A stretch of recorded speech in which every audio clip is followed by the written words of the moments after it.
तीसरा काम जो हम करते हैं वो है मार्जिन ऑफ सेफ्टी के एनालिसिस करना। सबसे पहले तो मार्जिन ऑफ सेफ्टी होता क्या है? Margin of safety tells us that by how much sales can fall below budget before a loss can occur। कि जो हम यूनिट्स बेच रहे हैं, कितने यूनिट्स अगर हमारे रिड्यूस होंगे तो ऐसा टाइम आ जाएगा कि हमें लॉस, उसके बाद हमें लॉस आना शुरू हो जाएगा। इस चीज को हम कहते हैं margin of safety. Difference between budgeted sales volume and break even sales volume is known as margin of safety. मिसाल के तौर पर आपकी बजटेड जो सेल्स थी वो थी 100 यूनिट्स, और जो आपका ब्रेक इवन था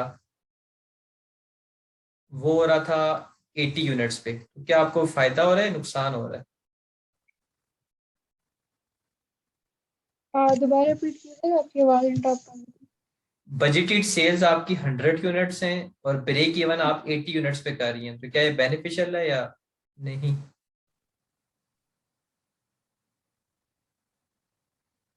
अम,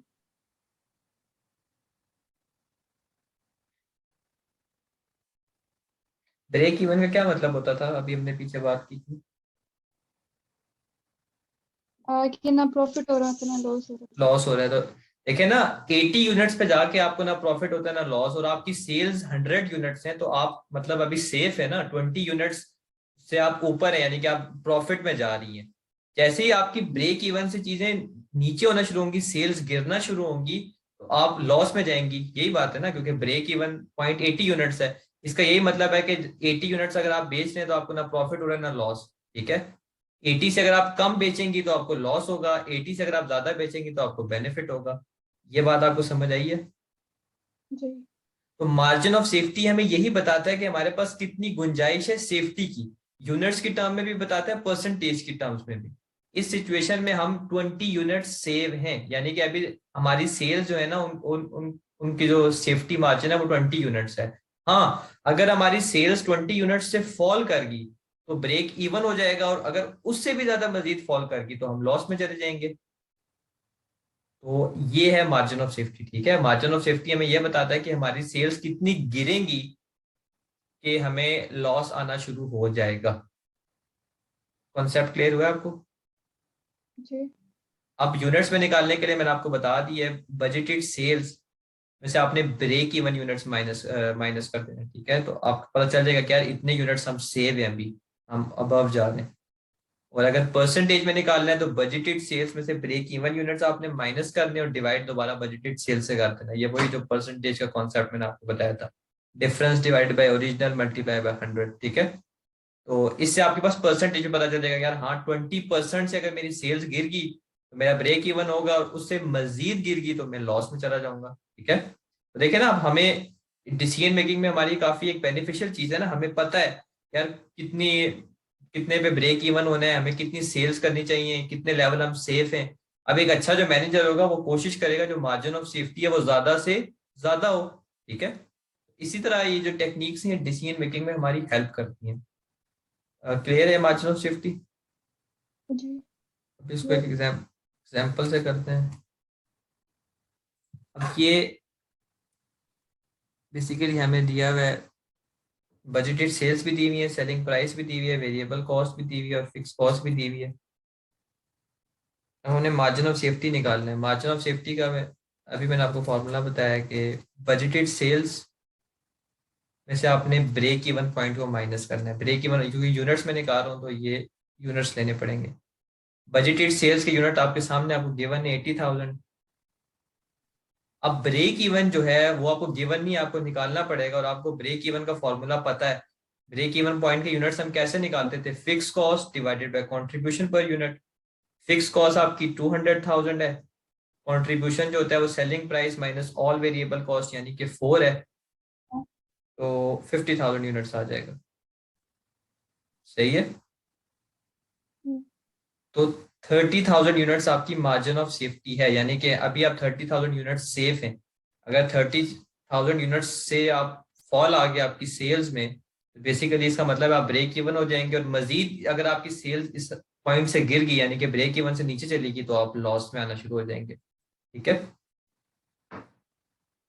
अब इसी का जी। आपने अगर परसेंटेज में निकालना है तो ये डिफरेंस आपने 30,000 निकाला हुआ है, तो डिवाइड कर देना है ओरिजिनल वैल्यू से 80,000 से, और मल्टीप्लाई कर देना है 100% से। तो क्या आंसर आएगा?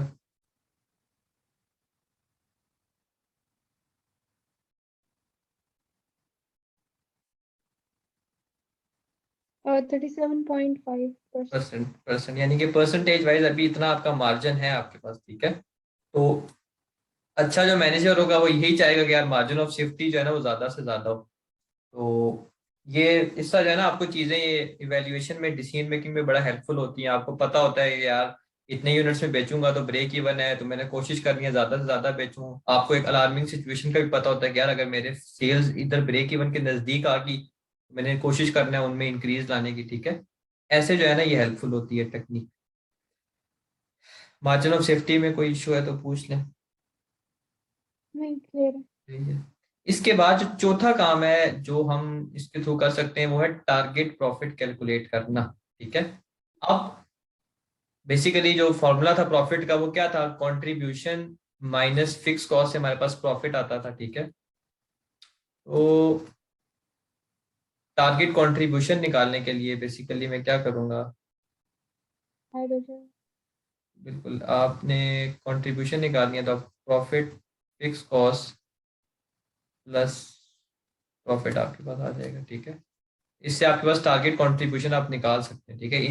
ये सब फॉर्मूलाज की गेम है, फॉर्मूलाज में आपने निकालना है। अब आपको टारगेट प्रॉफिट क्वेश्चन में गिवन होगा, ठीक है, या उसने आपको अगर कहा भी हुआ तो हम निकाल लेंगे।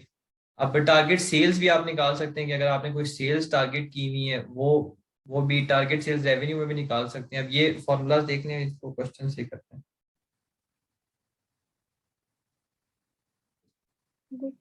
ये सब जो है ना ये सब फॉर्मूला की गेम है।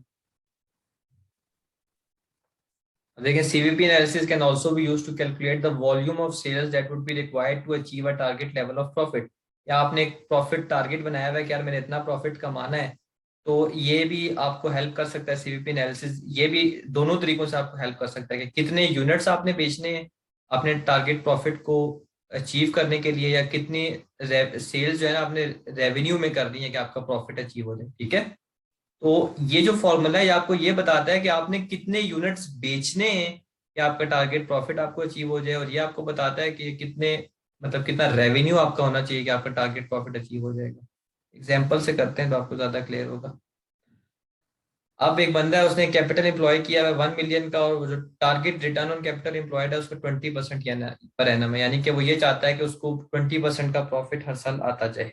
तो टारगेट प्रॉफिट जो है वो है, सॉरी,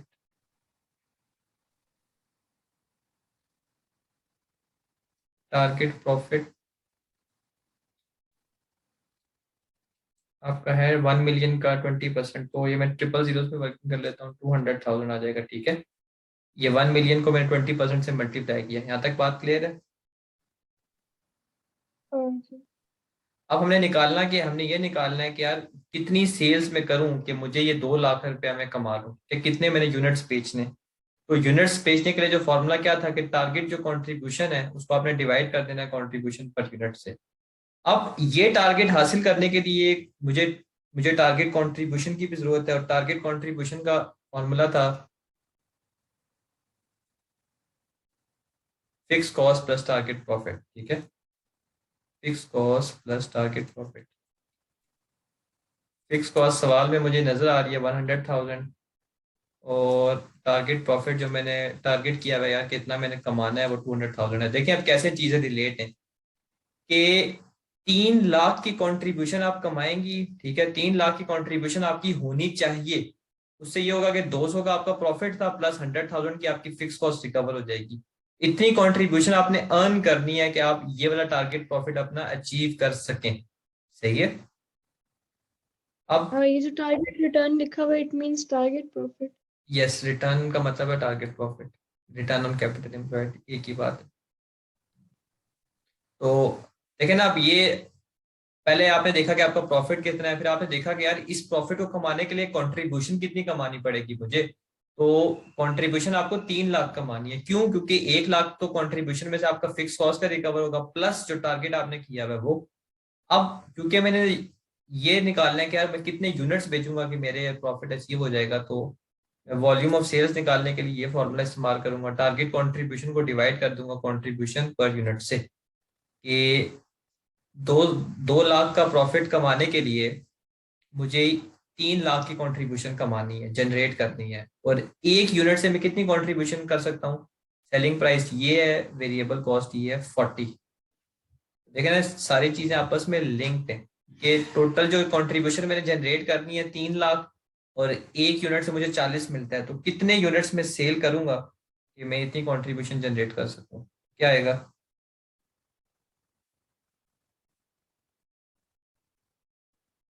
300,000 डिवाइड बाई 40, 7,500। 7,500। अब इतने यूनिट्स आप सेल करेंगी तो आप जो है 2 लाख का टारगेट प्रॉफिट कमाएंगी। अब इस बात को आप प्रूफ भी कर सकती हैं।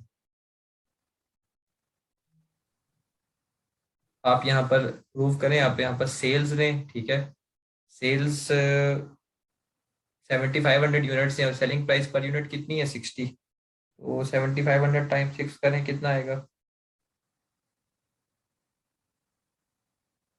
45,000। 7,500 है ना? 7,500 है, 1000 है? 100 है, ठीक है। 100। यहाँ पर ये एक हमने ट्रिप में जीरोस की मिस्टेक्स तो नहीं की। 1 मिलियन, 1 मिलियन का 20% निकालें, कितना होता है? 100,000, 1 मिलियन होता है 100,000। इतना ही आता है जितना निकाला हुआ। 200,000 ही आता है। जी। सही है, ठीक है। तो टारगेट प्रॉफिट, ठीक है, 7,500 यूनिट्स। 7,500 को आपने किससे मल्टीप्लाई किया? 60 से मल्टीप्लाई किया ना? तो ज्यादा वैल्यू आनी चाहिए ना, आप कम बोल रहे हैं। 6 से नहीं मल्टीप्लाई करना, 60 से करना है। 450,000। 450,000 आ रहा है ना? सही है। मैं भी कॉन्फ़िगर कम क्यों आ रही है? देखिए, अब हम ये प्रूव करें कि क्या वाकई में ये बात सही है कि इतने यूनिट्स हम बेचेंगे तो हम 2 लाख का प्रॉफिट कमाएंगे। तो आपने देखा कि यार 7,500 यूनिट्स में सेल करूंगी, एक की प्राइस 60 है, तो 7,500 मल्टीप्लाई बाई 60, 450,000। फिर हम ऑल वेरिएबल कॉस्ट, यानी कि वेरिएबल कॉस्ट सारी माइनस कर देंगे। तो बताएं मुझे वेरिएबल कॉस्ट कितनी होगी? एक यूनिट की 20 है और टोटल 7,500 यूनिट्स हैं, तो कितनी आ जाएगी? 150,000। 150,000। और कंट्रीब्यूशन से कितना आ जाएगा हमारे पास? 300,000। देखें, यही तो था हमारा टारगेट कंट्रीब्यूशन। और फिक्स कॉस्ट में कितनी माइनस करूंगा? 1 लाख। तो मेरे पास वही प्रॉफिट नहीं आ गया, 200,000 जो हमने टारगेट किया हुआ था।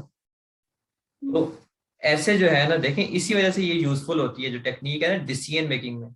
अगर हम ये फिक्स कॉस्ट को अगर हम एब्जॉर्ब करवाते तो वो चीज तो चेंज होनी ही नहीं थी ना, तो ये चीजें तो पॉसिबल ही नहीं थी। जो चीज हमारे कंट्रोल में है वही तो हमारे फैसलों से चेंज हो सकती है ना। जो चीज हमारे कंट्रोल में नहीं है वो हमारे फैसलों से तो चेंज नहीं होगी। यही रीजन है कि उस वक्त भी मैंने आपको बताया था कि मार्जिनल कॉस्टिंग एक बड़ा इंपॉर्टेंट है डिसीजन मेकिंग प्रोसेस में। कंपनीज जो है वो internally reports marginal costing principles के थ्रू ही करती हैं, जो हमने शुरू में पढ़ा था मैनेजमेंट इन्फॉर्मेशन में ना, ताकि वो डिसीजन मेकिंग उनकी जो है ना इम्प्रूव हो सके, कुछ कुछ फैसले हैं वो उनमें उनकी हेल्प हो सके। तो ऐसे हमने निकालना है, ठीक है, ये क्लियर है आपको? जी। अब यही अगर अब फॉर एग्जांपल क्वेश्चन होता, वो कहता कि यार कितने सेल्स रेवेन्यू, मतलब सेल्स रेवेन्यू का आपने बताना होता कि यार कितना सेल्स रेवेन्यू आपने जनरेट करना है कि आप टारगेट प्रॉफिट कमा सकें। तो उसका फॉर्मूला था target contribution divided by CS ratio. तो टारगेट कंट्रीब्यूशन हमारी 3 लाख थी। अब ये रेवेन्यू की टर्म्स में हम निकाल रहे हैं, ठीक है। मैं यहाँ पर लिख देता हूँ सेल्स कितने, हमें सेल्स रेवेन्यू कमाना था कि हम 2 लाख का टारगेट प्रॉफिट कमा लेते। तो सेल्स रेवेन्यू के लिए टारगेट कंट्रीब्यूशन थी 300,000 और CS रेशो लेनी है। तो CS रेशो क्या होगी?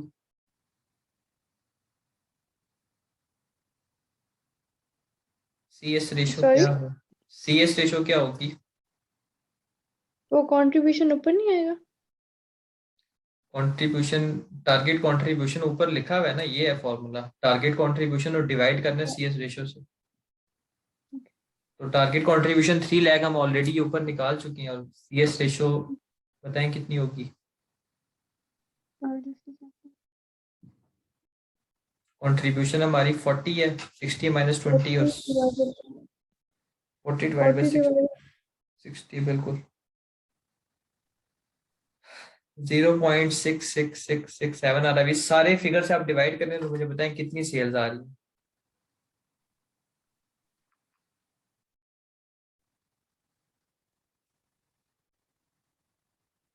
क्या सेल्स रेवेन्यू आ रहा है?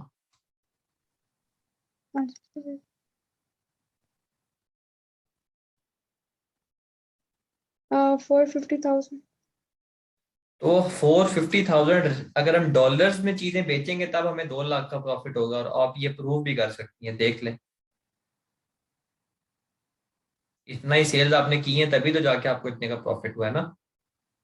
तो मतलब आप हर तरीके से कर सकते हैं। देखें अब यही चीज आप ऐसे भी कर सकती थी कि आप जो टारगेट सेल्स थी बेसिकली कि इतने जो सेल्स आपने यूनिट्स बेचने या आपका प्रॉफिट अचीव हो, उसको आप direct selling price per unit से मल्टीप्लाई कर देती, तब भी वैसे ही आता जैसे ब्रेक इवन में था। ठीक है, तो मैं यहाँ पर लिख भी देता हूँ। और ये चैप्टर जो है ना बिल्कुल एक मतलब कॉन्सेप्चुअली आपको बड़ा स्ट्रांग होना है, और ये फॉर्मूलाज आपको आने चाहिए। टारगेट सेल्स जो आपने यूनिट्स में निकाली, तो आप मल्टीप्लाई करते हैं सेलिंग प्राइस पर यूनिट से। अब देखिए हमें ये भी पता चल गया कि ब्रेक इवन हमारा कब होता है, हमें ये भी पता चल गया कि मार्जिन ऑफ सेफ्टी हमारी कितनी है। हमने कोशिश करनी है कि मैनेजमेंट ने कि वो ज्यादा से ज्यादा उस गैप ज्यादा से ज्यादा कम नहीं होना चाहिए। हमें ये भी पता चल जाता है कि यार अगर मैंने इतना प्रॉफिट कमाना है तो कितने यूनिट्स मुझे बेचने पड़ेंगे, या मुझे अपना सेल्स रेवेन्यू कहाँ तक लेके जाना पड़ेगा कि मैं अपना टारगेट प्रॉफिट कमा सकूं।